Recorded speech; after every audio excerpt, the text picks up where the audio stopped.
This is day 6 of this October 2024, October-November, because today is November 1st, 2024, 7-day session.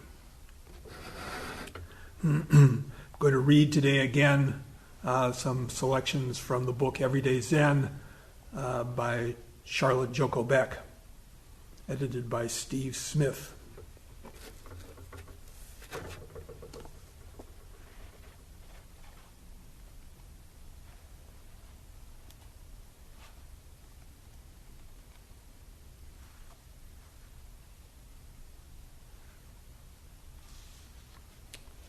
We're going to start with a short section. This is entitled Authority. And she says, after years of talking to many, many people, I'm still amazed that we make such a problem of our life and practice. And there is no problem. Saying that is one thing.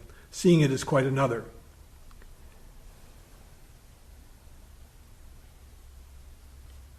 The last words of the Buddha were, be a lamp unto yourself. He didn't say, go running to this teacher or that teacher, to this center or to that center. He said, look, be a lamp unto yourself.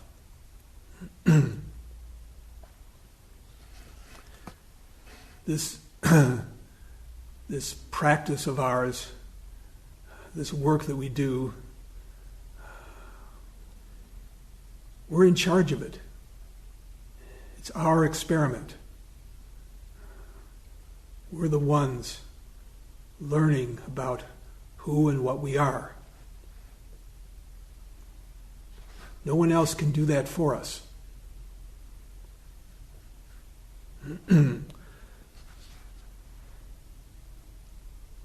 She says, what I want to discuss here is the problem of authority. Usually we're either an authority to others, telling them what to do, or we're seeking someone to be an authority for us, telling us what to do. And yet we would never be looking for an authority if we had any confidence in ourselves and our understanding. Particularly when there is something in our life that is unpleasant or baffling or upsetting, we think we need to go to a teacher or an authority who can tell us what to do. I'm not saying not to come to Doksan, by the way.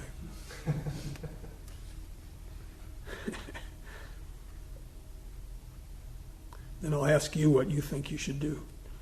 I'm always amused that when a new teacher comes to town, everyone goes running to see him or her. I'll tell you how far I'd walk to see a new teacher. Maybe across the room, no farther. This isn't because I have no interest in this person. It's just that there is no one who can tell me about my life except who? There is no authority outside of my experience.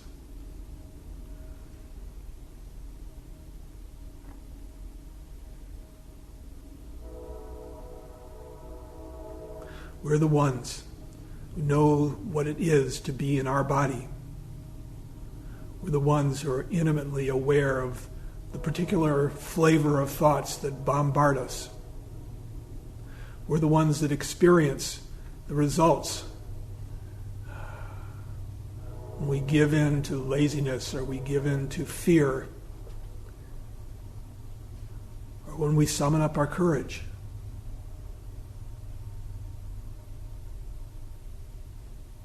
We're right in the middle of it. Now, she's not saying you don't need a teacher. She'd be out of a job.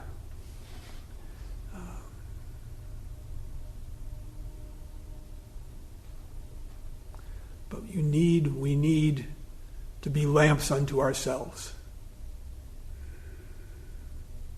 It's good to have spiritual friends, to get advice, get encouragement.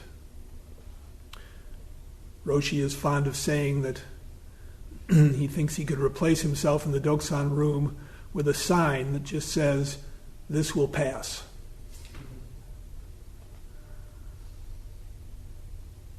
So the teacher can point things out.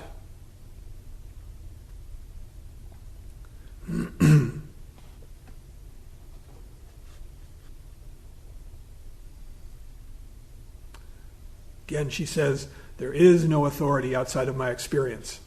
But you may say, well, I need a teacher who can free me from my suffering. I'm hurting and I don't understand it. I need someone who can tell me what to do, don't I? No. You may need a guide. You may need to made clear how to practice with your life. What is needed is a guide who will make it clear to you that the authority in your life, your true teacher, is you. And we practice to realize this you.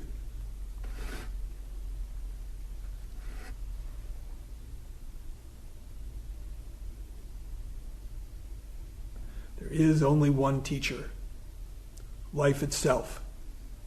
And of course, each one of us is a manifestation of life. Couldn't be anything else.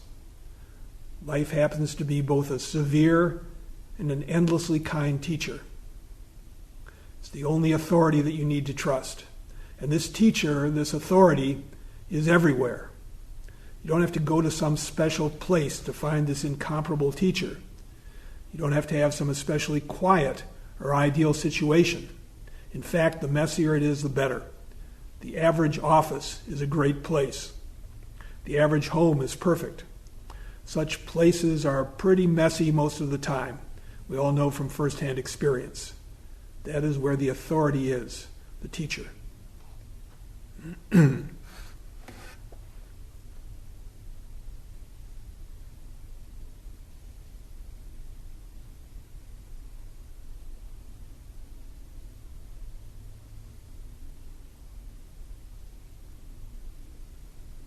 Well, what we're truly interested in is always right here.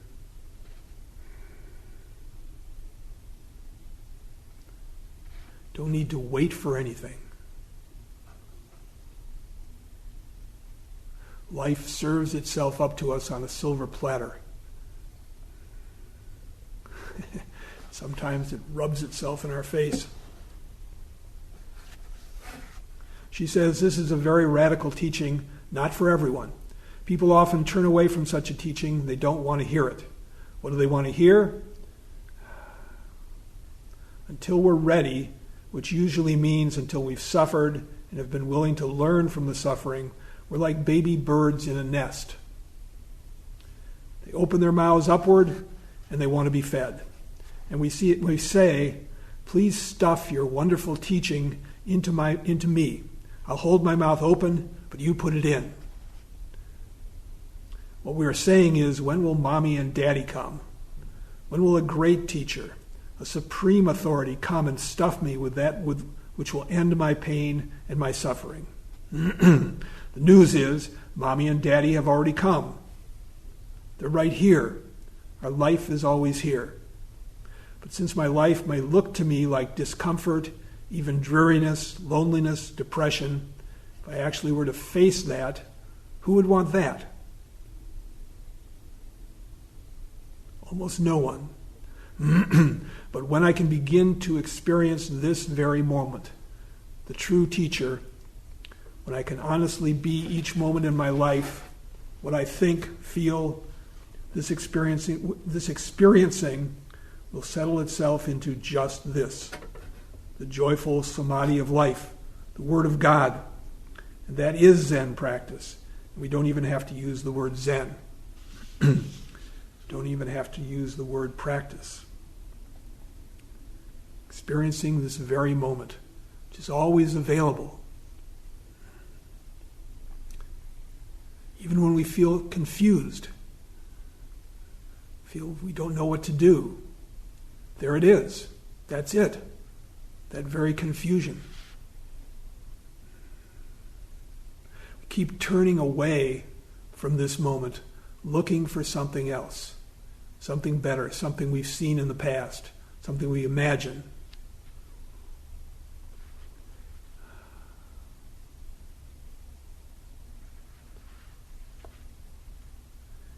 It's a wonderful thing about being deep into sesshin. I've had so much practice with turning the mind back.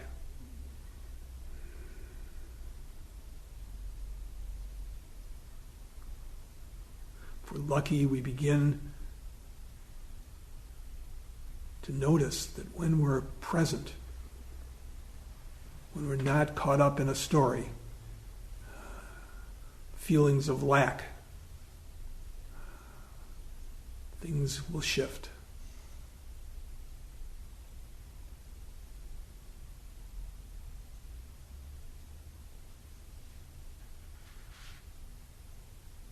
And if they don't shift, there's that.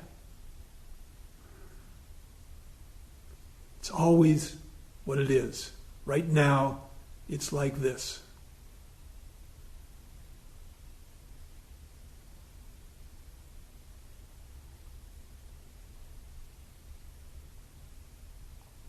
She says, this mommy and daddy that we've been waiting for are already here, right here.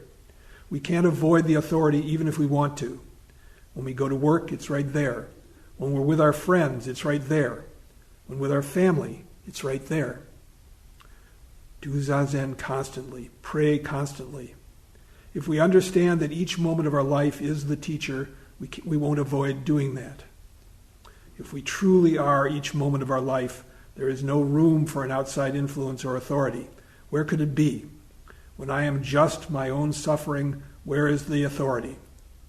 The attention, the experiencing is the authority, and it is also the clarification of the action to be done.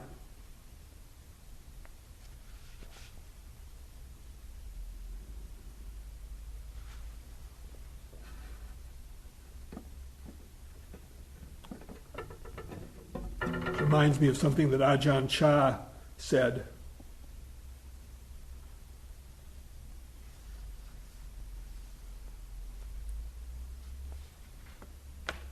Said, I'm telling you, it's great fun to observe closely how the mind works. I could happily talk about this one subject the whole day.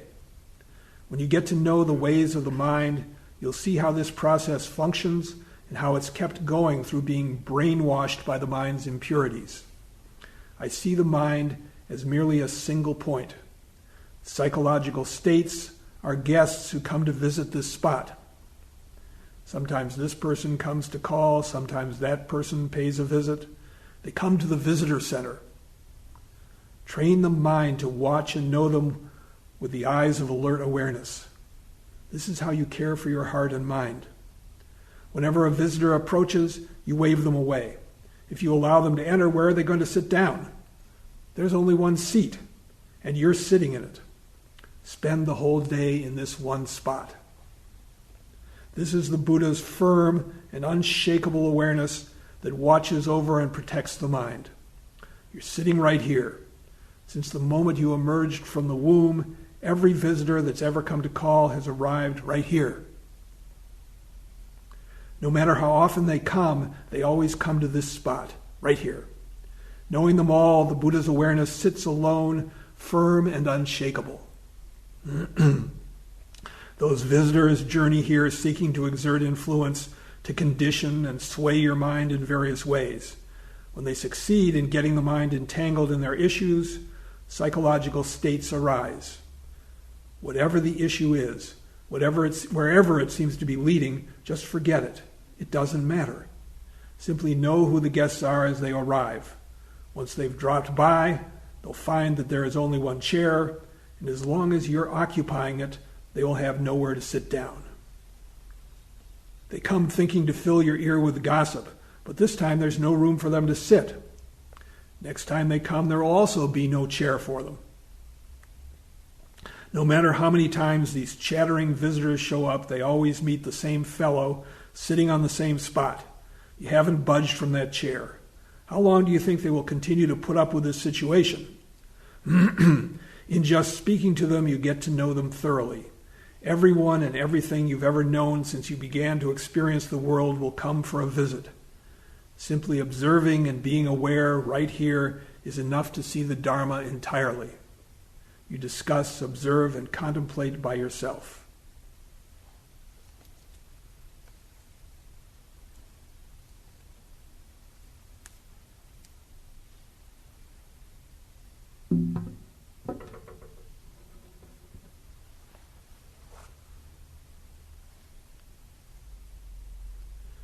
It's just being present.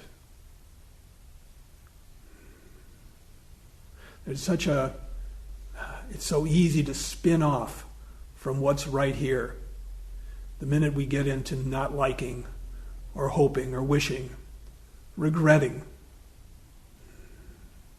We take our eye off of the present moment.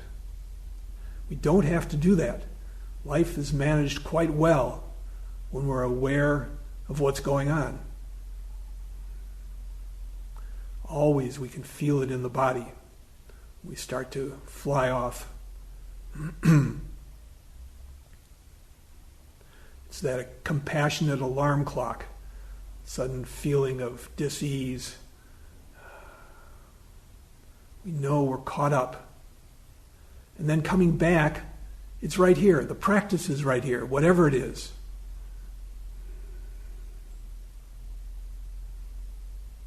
It's not something that we have to stuff in from the outside.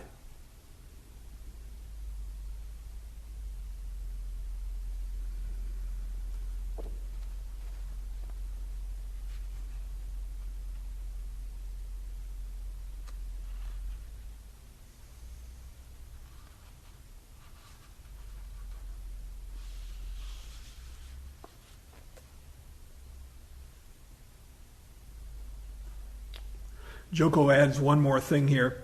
She says, there's one final little illusion that we all tend to play with in the questioning of authority, and it is, well, I'll be my own authority. Thank you. No one is going to tell me what to do. What's the fallacy in this? I'll be my own authority. I'll develop my own concepts about life, my own ideas of what Zen practice is. We're all full of this nonsense. If I attempt to be my own authority in this narrow sense, I'm just as much a slave as if I let someone else be the authority. But if you are not the authority, and I am not the authority, then what?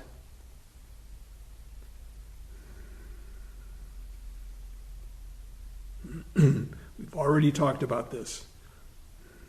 But if it's not understood clearly, we may be floundering in quicksand.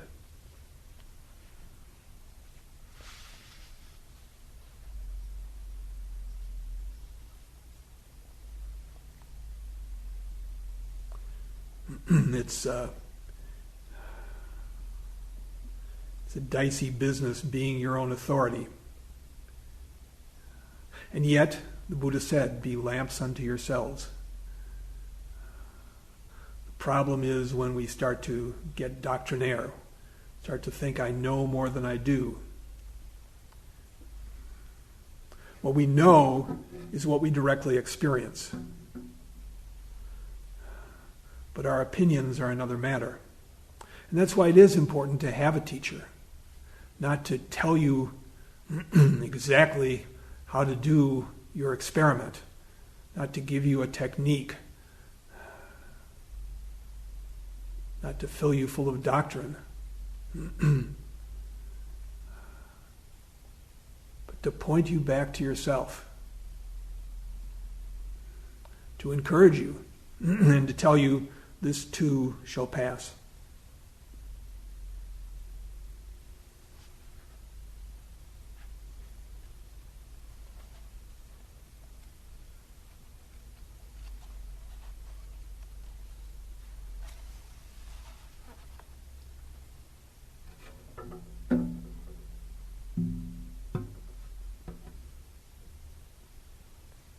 I'm going to move to another talk of hers, and it's entitled Tragedy.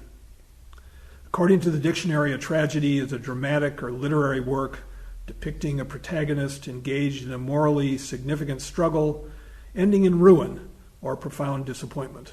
From the usual point of view, life is a tragedy, yet we spend our lives in a hopeless attempt to hide from the tragedy. Each of us is a protagonist playing our leading role on our little stage. Each of us feels we are engaged in a morally significant struggle. And though we don't want to admit this struggle will inevitably end in our ruin. Death follows birth. She says, aside from any accident we might encounter in life, There's one accident at the end that none of us can avoid. We're done for. From the moment of conception, our life is on its way out. And from a personal point of view, this is a tragedy. So we spend our life in a pointless battle to avoid that end. That misdirected battle is the real tragedy. Not only we, but everyone we know, everyone we love. We're all here for a limited engagement.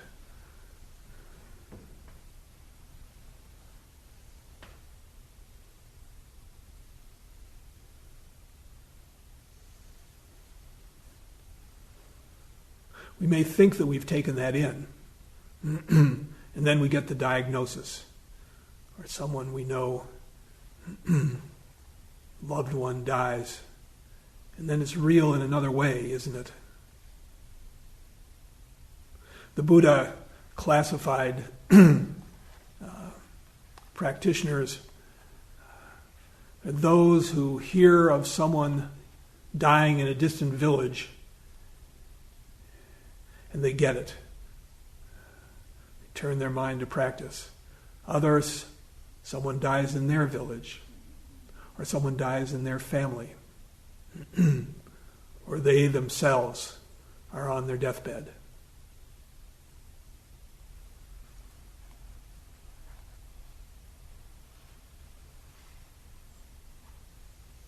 It helps to see it. It makes everything more genuine.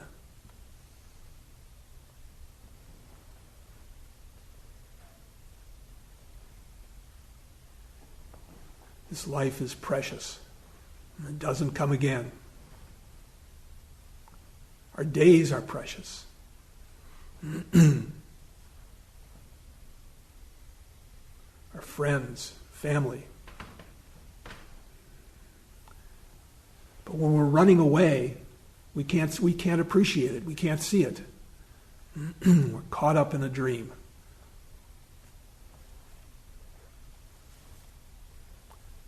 At some point, if we're lucky, we understand how important it is not to live in the dream. It takes so much work, but it is rewarded. It's a fuller life. It's a richer life. It's not based on evasion. No, it's not self-centered. It's not as self-centered.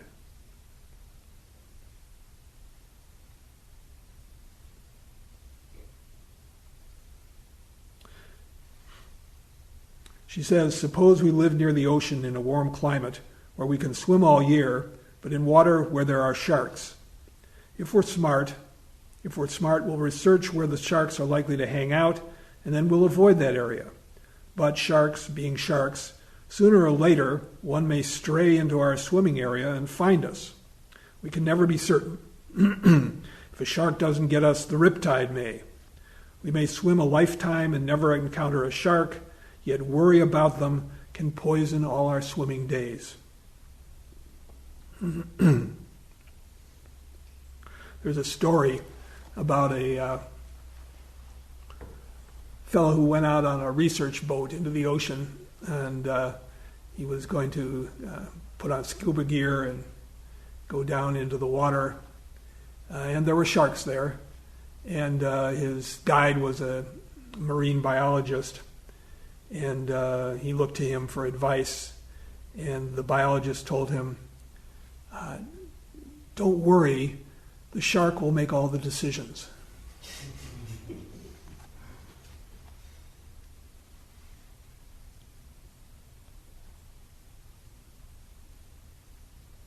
Each of us has figured out where we think the sharks are in our lives, and we spend most of our energy in worrying about them. It's sensible to take precautions against physical injury. We buy insurance, we have our children vaccinated, we try to lower our cholesterol level. Still, an error creeps into our thinking. What is the difference between taking reasonable precautions and ceaseless worry and mind spinning? Then she tells a parable people have probably heard this before, the story of a man being chased by a tiger.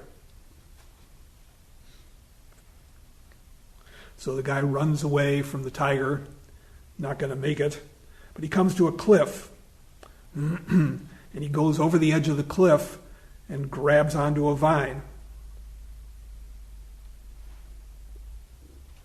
He's got the tiger pawing above him.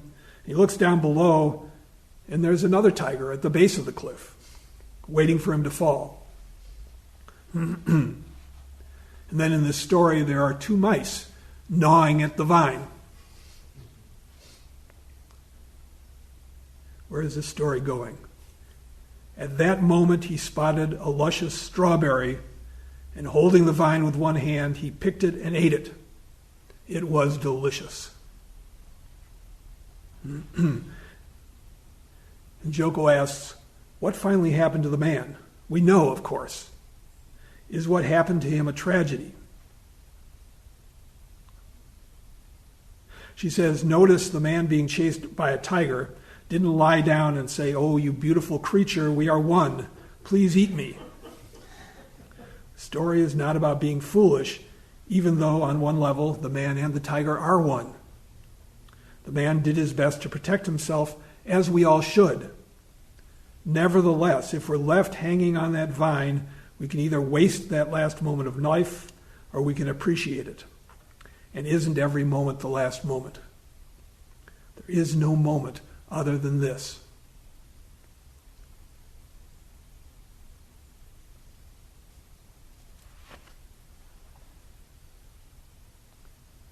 Terror is not being present, losing our bearings.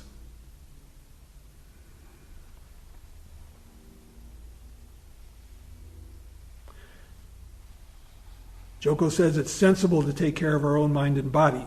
The problem arises with our exclusive identification with them. A few individuals in the history of humankind have been identified as much with other forms of life as with their own. For them, there is no tragedy, because for them, no adversary exists. If we're one with life, no matter who it is or what it does, there is no protagonist, no adversary, no tragedy. And the strawberry can be appreciated.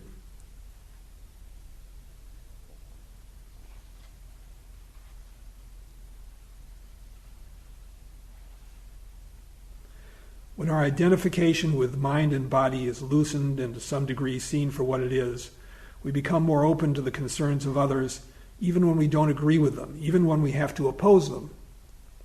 Increasingly, our attitude can include the other side of the picture, the point of view of the other person. When that happens, there's no longer a protagonist opposing an adversary. Practice is more and more to see through the fiction of this exclusive identification, the conceptual disease which rules our actions.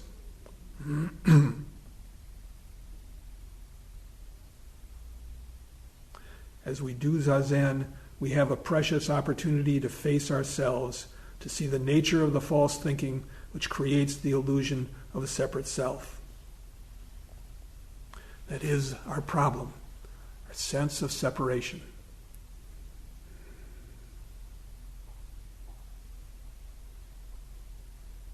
When you're trying desperately to find your way into your practice, what is it that's standing in your way? It's that separate self, the one that has opinions, the one that's measuring. How am I doing? The one that's discouraged. The one that would like someone to come and fix things.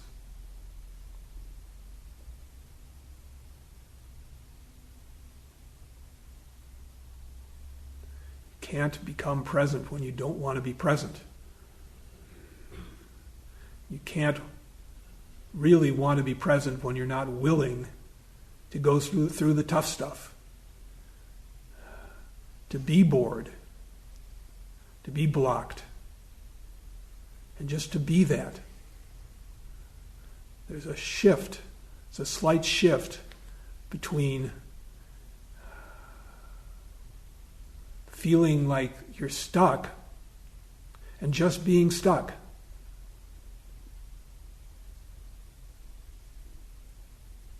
It's the reason why that sign in the Doksan room would be so effective. This too will change. Right now, I'm stuck. It's okay. Everyone has been stuck.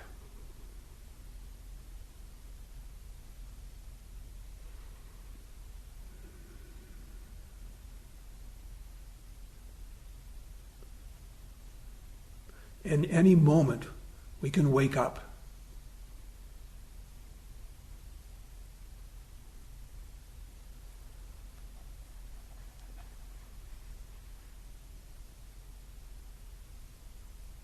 Drop the dream.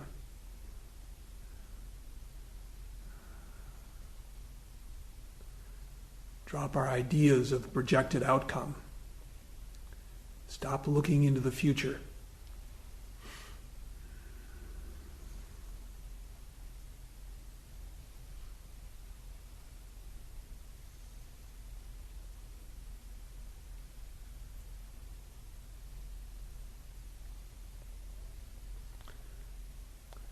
As we do Zazen, we have a precious opportunity to face ourselves, to see the nature of the false thinking which creates the illusion of the separate self. The immense cunning of the human mind can operate very well when not challenged, but under the assault of Sesshin, sitting motionless for long hours, the dishonesty and evasions of the mind become crystal clear. And the tension created by the cunning mind also begins to be felt. It may take us aback to realize that nothing outside us is attacking us, nothing outside of ourselves. We're only assaulted by our thoughts, our needs, our attachments, all born from our identification with our false thinking, which in turn creates a closed-in, separate, miserable life.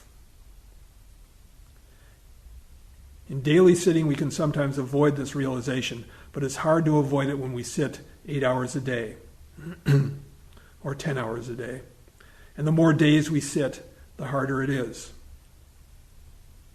The harder it is to avoid.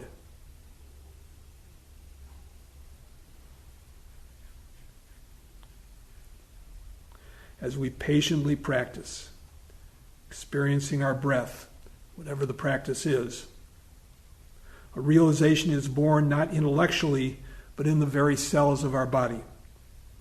False thinking evaporates as clouds in the heat of the sun, and we find in the midst of our suffering an openness, a spaciousness and joy we've never known before. It's not something we have to think our way to. It's the joy of being settled. The joy of having abandoned expectations.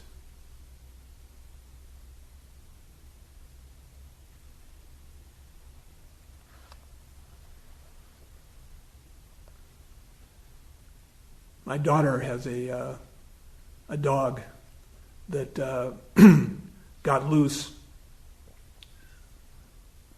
and was dragging its tie out behind it, and went off into the woods and didn't come back. We looked everywhere for her, calling, and it was cold. It was like 40 degrees that night, raining a little bit. No dog. And the next day, I took my dog Archie and we went out looking, and I called, but still no answer. But all of a sudden, we heard a bark. Apparently Archie was interesting enough that she barked. And I found her in the woods, not that far from a house, with her tie out stuck in a fence. And she was as happy as could be. It was like, oh, I guess I live here now. Dogs. Yeah, I walked her back. Daughter was so happy to see her. On the way back, a squirrel ran up a tree and she went nuts, barking. Not my daughter, the dog.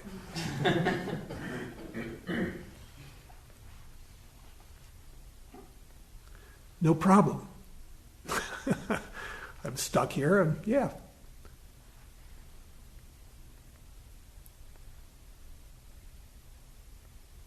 Someone once insisted to me, Joko says, that still doesn't handle the problem of death. We still die, and we do. But if in the second before death we can say, oh, what a delicious strawberry, then there's no problem. If the shark eats us, then the shark has had a good meal. And perhaps in time a fisherman will catch the shark. From the shark's point of view, it's a tragedy. From life's viewpoint, no. I'm not suggesting a new ideal for us to chase after.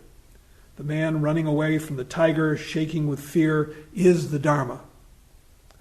Whatever you are is the Dharma. So as you sit and as you struggle and feel miserable or confused, just be that. If you are blissful, just be that, but don't cling to it. Then each moment is just what each moment is. With such patient practice, we see the error of our exclusive identification with our mind and body. We begin to understand. Tragedy always involves a protagonist engaged in a struggle, but we don't have to be a protagonist engaged in an endless struggle with forces external to ourselves. The struggle is our own interpretation, ending in ruin only if we see it that way. As the Heart Sutra says, no age and death, no end to old age and death, no suffering and no end to suffering. The man being chased by the tiger is finally eaten. Okay, no problem.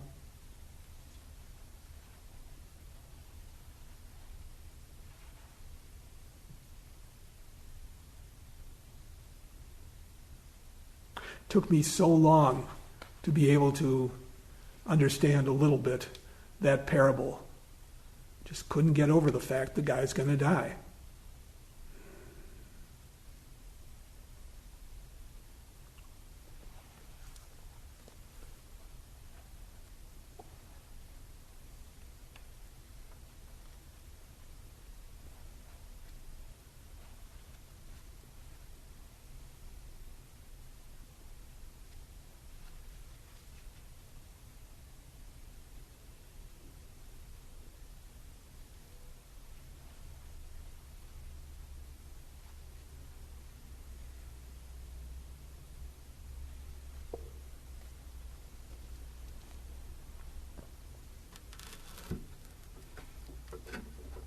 Guy's going to die. It's a phenomenon that Joko talks about a lot, that when people know they're going to die, that something changes. All of a sudden, they see their life in a different way. And for many of them, they're happy.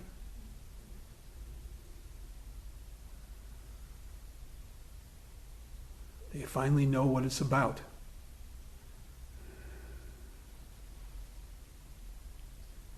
I've had a couple people in my life who were able, when they were close to death, to say, I've had a good life, had no regrets. Had one good friend who had a form of leukemia and taking a really brutal course of chemo. And one day, a new doctor rotated onto the shift covering him and came in and said, we've had some amazing test results. It looks like you've gone into remission. And then a day later he came back, and it turns out he'd read the wrong test. And he said, he apologized, of course, and said, this must be so hard for you. This must be devastating. And my friend Ernie said, "No, I've had a wonderful life."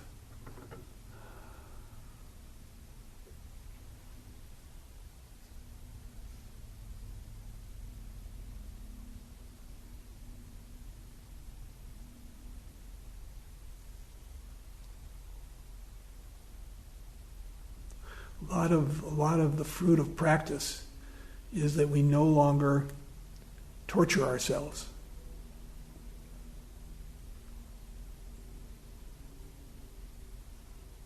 We have a sense of distance from our struggles and a sense of proportion. We realize we're not perfect. We realize that we make mistakes. We're normal. We're human beings. The French philosopher Montaigne said, "I am just like the average man, except that I know I am just like the average man."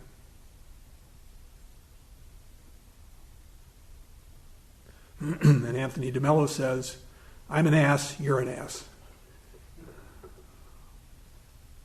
It just takes a pointless and hopeless struggle off the table. Struggle to be perfect. To be better. Don't need to be perfect. We need to be ourselves. That takes a lot of work, doesn't it? Have to be willing. Keep coming back again and again. Have to notice when we're running off. Last thing we want to do is face ourselves.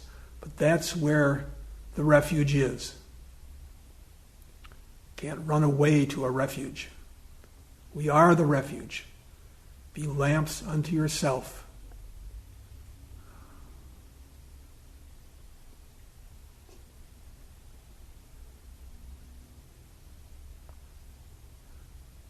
As this begins to soak in, this refuge, we bring a sense of equanimity.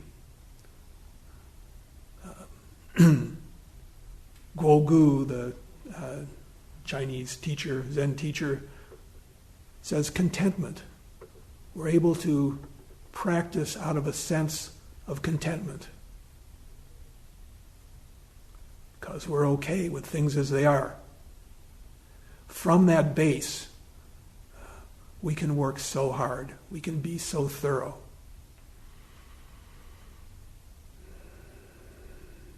It's not a jagged, frantic practice. It's a steady, joyful practice, even amidst the difficulties. Even when we're not happy, there's something there.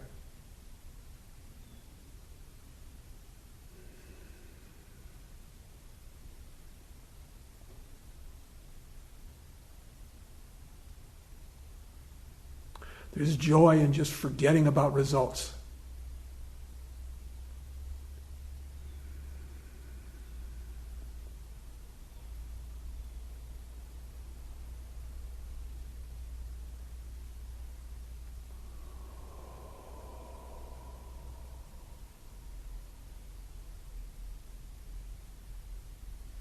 Here it is. Only one day of sesshin pretty much left. A little over 24 hours.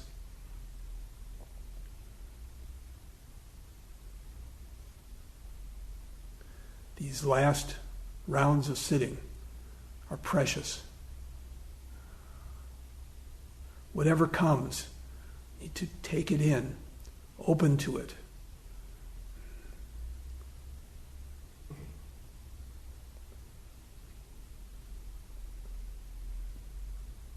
Let it work.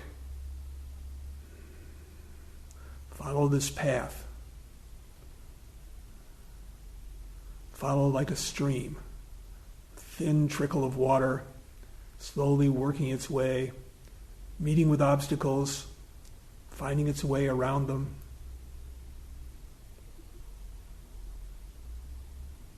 Headed to the sea. Time is up. Stop now and recite the 4 vows.